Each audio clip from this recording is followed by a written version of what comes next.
Bueno, pues decisiones que desde luego marcan la historia, mucha gente acordándose de la crisis, de los misiles cubanos y ahora, bueno, pues estamos en esta etapa, ¿no? En esta época mirando a los submarinos nucleares. Si os parece, andamos más en esto. La mesa, te quiero preguntar por estas amenazas de Trump, este ultimátum que, como decía antes, caduca este viernes. Se habla de sanciones contra Moscú, mientras se espera mañana la visita por parte de Steve Witkoff. ¿Crees que esto puede ser clave también para, de alguna forma, desescalar la tensión?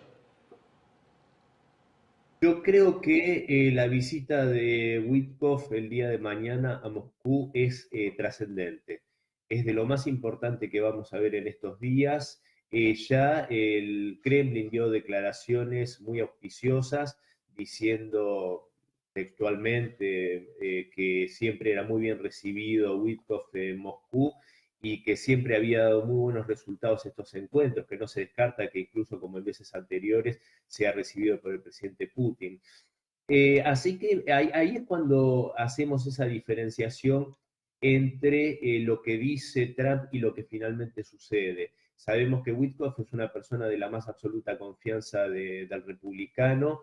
Y bueno, yo creo que enviarlo en este momento a Moscú es una señal más que clara de que justamente Donald Trump no creo que haya modificado su posición original respecto al presidente Putin y a Rusia, que yo creo que dentro de su pensamiento geopolítico a Rusia lo ve más como un potencial socio y aliado que como un enemigo.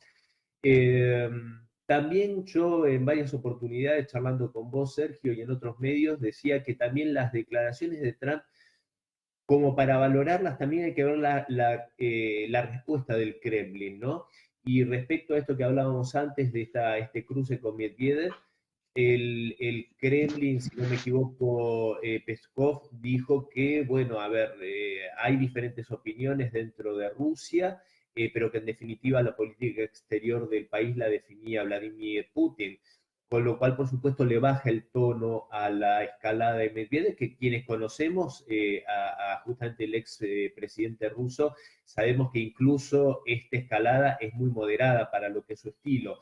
Entonces yo creo sinceramente que acá, como decía hace unos minutos, y con esto voy cerrando, hay una necesidad de Trump de generar algunas posiciones un poco altisonantes para los mismos guerreristas que tiene en su propio partido, por ejemplo, Lindsey Graham, el senador republicano, y por eso es importante ver las respuestas de Rusia. Y Rusia para su consumo interno también de alguna manera muestra que también tiene a su propio Lindsey Graham, que sería Medvedev. Pero vuelvo a poner el acento. Yo creo que lo de mañana de Witkoff en Moscú creo que nos va a dar incluso señales sin duda bastante importantes respecto incluso a este plazo, entre comillas, que vence ahora este mismo fin de semana.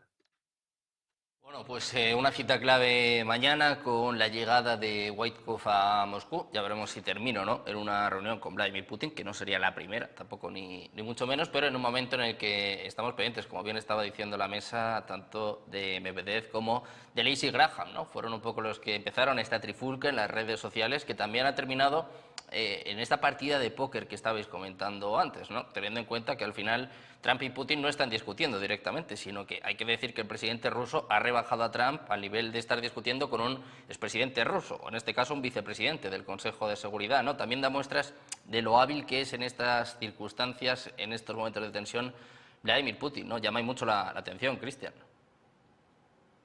Sí, por Sí, supuesto. perdón, ¿cuál de los dos, Cristian? Sí, Cristian López, perdona, sí. Hoy va a ser difícil, lo siento. Disculpa, sí, disculpa.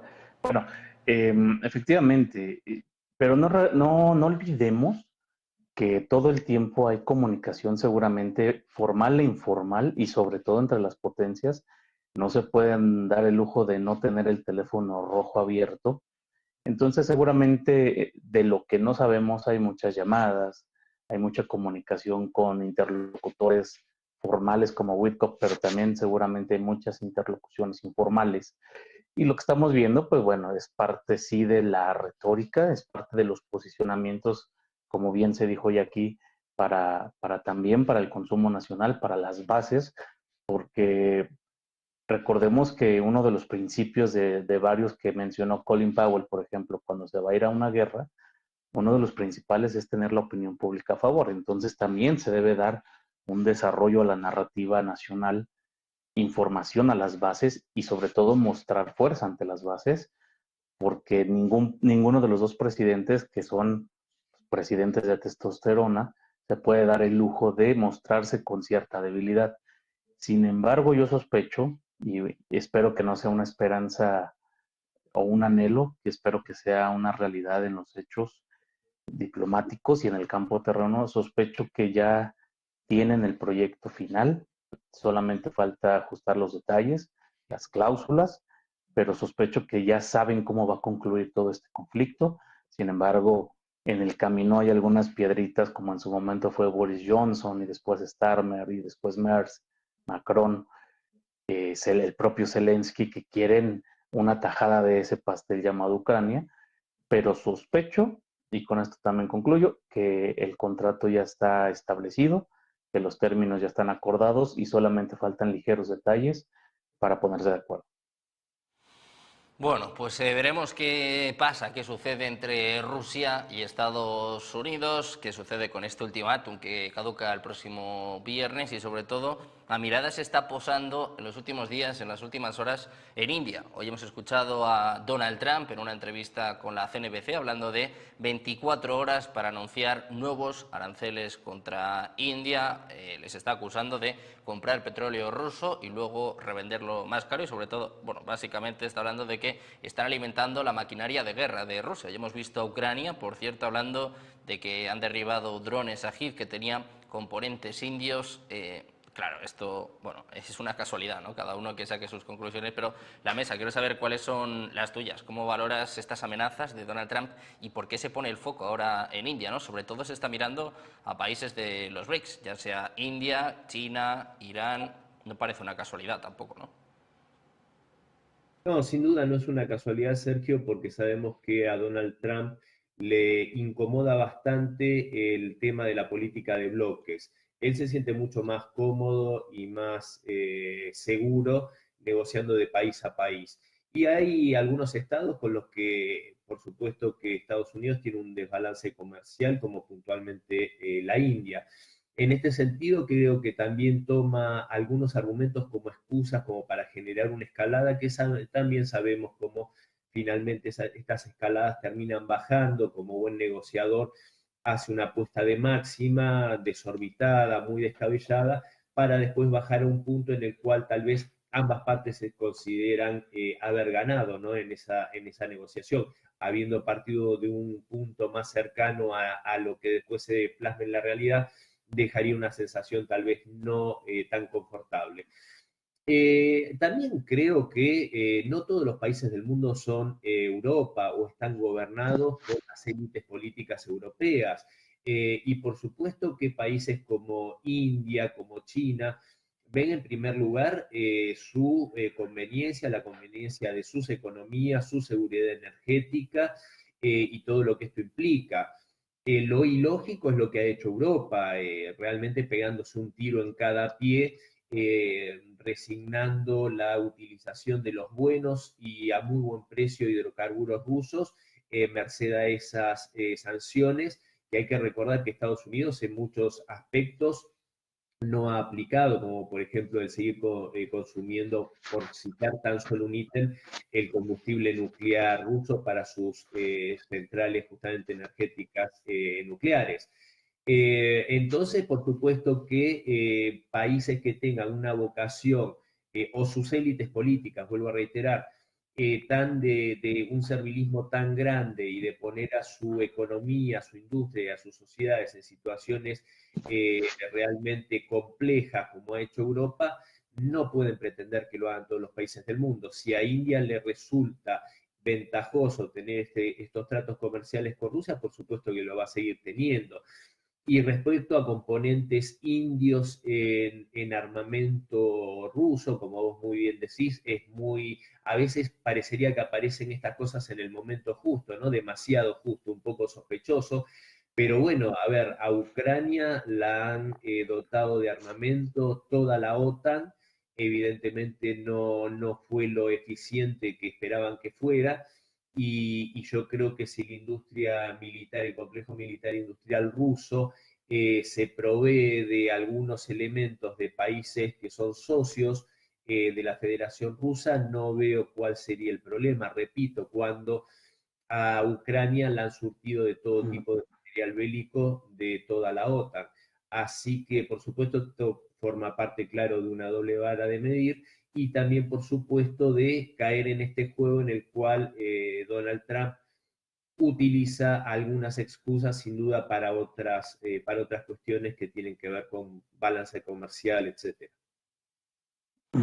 Bueno, pues si hablábamos de las amenazas a India, qué decir, bueno, de la tensión que ha habido con China en las últimas semanas, qué decir de lo que pasó con Irán. Se me olvidaba sumar a esta lista a Brasil, que ya enfrenta aranceles del 50%, enfrenta incluso, bueno, pues este intento por parte de Trump, por parte de Estados Unidos, de inmiscuirse en el tema de Jair Bolsonaro, ¿no? Incluso con las sanciones al Alto Tribunal Supremo de Brasil. Esto ya parece un patrón, ¿no? Cristian López, ¿qué te parece esta cruzada de Trump contra los BRICS y sobre todo, bueno, con la mirada puesta ahora mismo en India? Parece que además está tocando en hueso, ¿no? Tanto India como China, pues al final son países que no se van a dejar intimidar, ¿no? Quiero decir, no son Irán o no son en este caso Europa, ¿no? Que ya sabemos lo que pasa.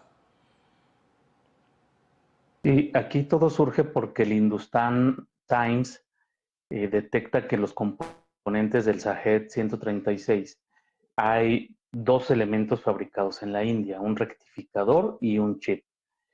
¿Qué es lo que pasa? Que la India vende, son productos de doble propósito, entonces la India los vende al mercado internacional de manera legal, no es responsable de la trazabilidad de esos componentes, son componentes que se compraron en el Medio Oriente, se revenden o se reexportan a Irán, en donde producen estos drones, los cuales después a su vez son exportados a Rusia. Entonces, es un poco ridículo este tema, pero sabemos que es un pretexto, sabemos que es una presión diplomática internacional para la India. Te pongo un ejemplo. Imagínate que encuentren en algunos drones o armamento estadounidense tornillos mexicanos y no por eso Rusia va a declarar situaciones en contra de México. Estamos en que el mundo son economías integradas, son economías globalizadas, entonces prácticamente los componentes van y vienen por todos lados. Y como efectivamente el compañero lo comentó, pues estamos ante una serie de pretextos porque Ucrania tiene armamento de toda la OTAN, tiene incluso una coalición de soldados internacionales. Salió un reportaje hace un par de días de que incluso miembros de los cárteles de la droga mexicanos se alistaron como voluntarios para aprender a volar drones. Imagínate lo peligroso que es eso. Ya había salido también un tema donde por medio del mercado negro armamento norteamericano que había ido a Ucrania entró a México de manera ilegal para los cárteles. Entonces, estamos ante una serie de presiones internacionales diplomáticas tomando cualquier pretexto para poder hacer presión. Efectivamente, la India es el segundo mayor comprador de gas y petróleo de Rusia, pero esto tiene una razón lógica, una razón de mercado, y es que el petróleo y el gas, sobre todo el gas licuado por cada 1,000 pies cúbicos, pues es más barato, es prácticamente $2 más barato que $1.8 más barato que el norteamericano. Entonces, pues es una razón lógica de mercado.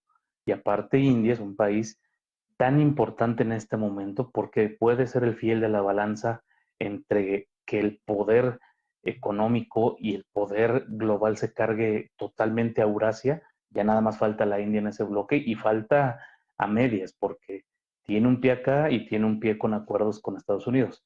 Recordemos que la India es uno de los pocos países que ha recibido la tecnología norteamericana para poder hacer un desarrollo nacional. Pocos países tienen ese privilegio en el mundo. La India creo yo que en algún momento sí tendrá que tomar ya una definición, porque sospecho que así como en su momento usaron a Alemania para debilitar a Rusia y después a China para debilitar a Rusia, sospecho que ahora quieren usar a la India para debilitar a China para hacer un contrapeso en la región. Es una estrategia norteamericana que les ha funcionado ya durante siglo y medio, pero sospecho que también esta vez no va a funcionar del todo, porque ya la posición norteamericana no es tan hegemónica como la del siglo pasado. Entonces, habrá que revisar todo esto. Bueno, pues un momento en el que los BRICS deben mostrar unidad, también fortaleza. Se está hablando de una posible prueba de fuego, ¿no? Incluso para este bloque, con India, que ha despertado ha despertado dudas muchas veces, sobre todo, bueno, por estas tensiones históricas con China, pero más allá de estas amenazas de Trump a Brasil, a India, lo que subyace es un intento de arrinconar a Rusia. Te quiero preguntar por esto, la mesa, si crees que la presión va a surtir efectos. A China ya ha dejado muy claro que no va a dejar de comprar petróleo ni de Rusia ni de Irán, porque no le merece la pena. Nos explicaba ahora Cristian precisamente, bueno, pues el negocio que tienen y también pues que es bueno para sus países. ¿Crees que con India sí lo va a conseguir? ¿Crees que esta presión puede arrinconar a Rusia o al contrario, que India y China pueden acercarse aún más y también pues fortalecer esta alianza de los BRICS? No, sinceramente no creo que vaya a surtir efecto, como muy bien marcaba Cristian. Acá el papel de India es central, es muy importante, se muestra como una economía que va a ser realmente importante en las próximas décadas y también no se puede soslayar los conflictos que ha tenido y que tiene en algún sentido con China. Entonces, en ese punto yo creo que sabe que juega un papel geopolítico importante, no solo en la región, sino a futuro a nivel mundial. Y también es de esos países que juega para su propio equipo. En ese sentido, yo creo que la política de India es muy definida, en eso se la puede en algún sentido asimilar a la de Erdogan, salvando las distancias, por supuesto, que son países que juegan para su propia liga, juegan para sus propios intereses y a veces la posición geopolítica se vuelve un poco, ¿cómo decirlo? Tiene ciertos vaivenes. Eso se ve mucho más de forma grosera con la Turquía de Erdogan, pero en el caso de la India, por ejemplo, por poner tan solo un ejemplo, el tema de la relación con el dólar, ¿no? Esta posición de los BRICS, que también por ahí tiene sus más y sus menos, pero que pinta ir hacia el camino de por lo menos, si no es una moneda propia de comercio internacional, sí por lo menos, como dijo el presidente Putin hace algunas semanas atrás, cuando destacó que el 90% del comercio entre los países BRICS ya se hace en monedas nacionales. En ese sentido, la India tiene una posición como mucho más tibia, en la cual parecería ser que busca no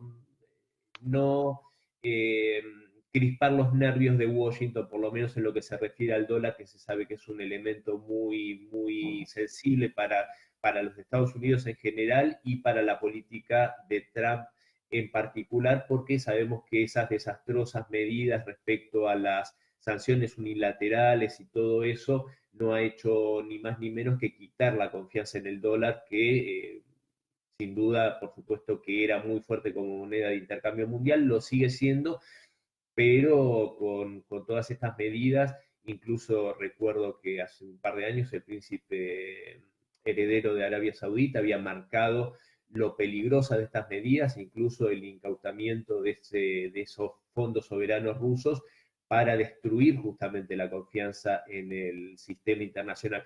Entonces yo creo que India no se va a dejar presionar en ese aspecto. Creo que India sabe que tiene una posición de privilegio y que va a ser central, como decía hace un rato, la geopolítica y que también tiene muy en claro que con Rusia, por supuesto que tiene un socio que le genera ventajas competitivas muy grandes a través de los hidrocarburos. Lo mismo pasó con China. Recordemos que todo ese volumen de hidrocarburos que no va para Europa, que en gran medida sigue yendo, también eso hay que decirlo, o sea, triangulado, pero sigue consumiendo, no en el volumen que lo hacía, pero sigue consumiendo hidrocarburos rusos Europa, por eso la gran hipocresía que muestran. Pero obviamente la ventaja competitiva de estos países de Asia es muy grande y no veo que tengan ningún motivo por el cual resignarlo.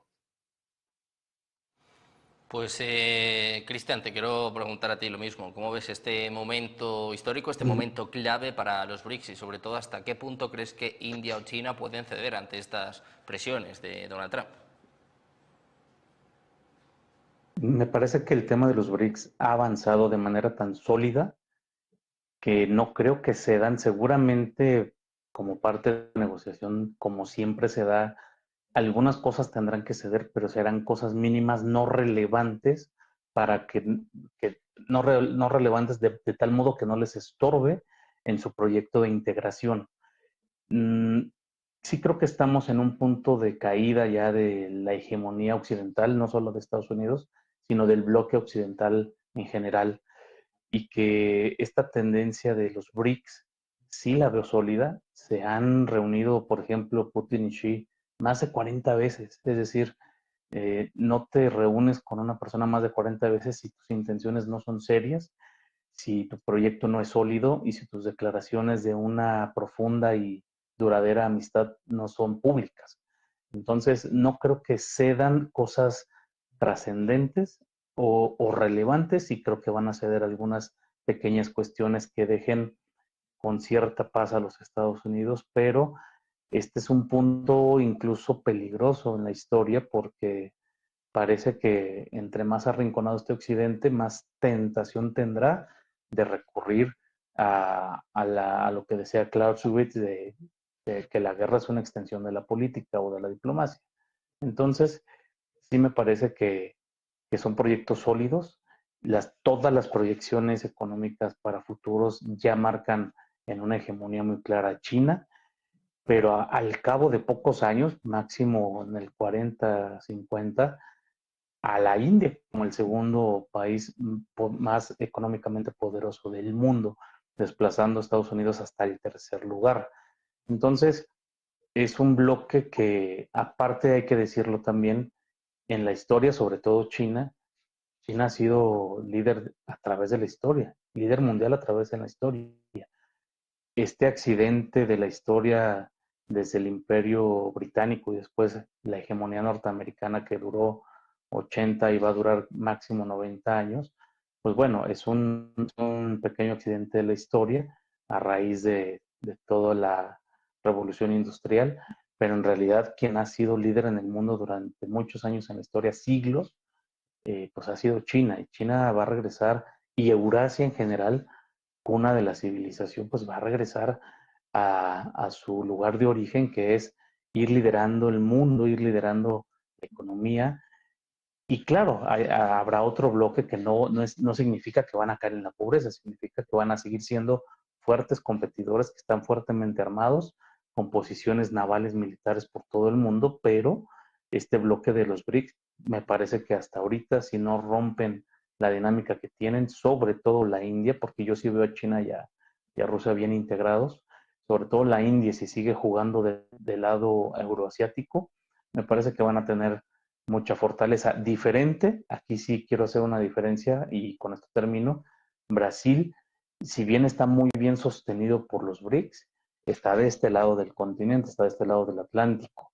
Entonces, creo que ahí Estados Unidos podrá y tendrá que utilizar otro tipo de mecanismos regionales para presionar a Brasil, que ciertamente está haciendo una persecución política contra Jair Bolsonaro, me parece que un tanto infundada, y una revancha política, al mismo tiempo que Lula acaba de declarar hoy o ayer, pues que se iba a lanzar nuevamente por la presidencia en el 26, siendo que es uno, si no es que uno de los presidentes más longevos del mundo, ya con 80 años.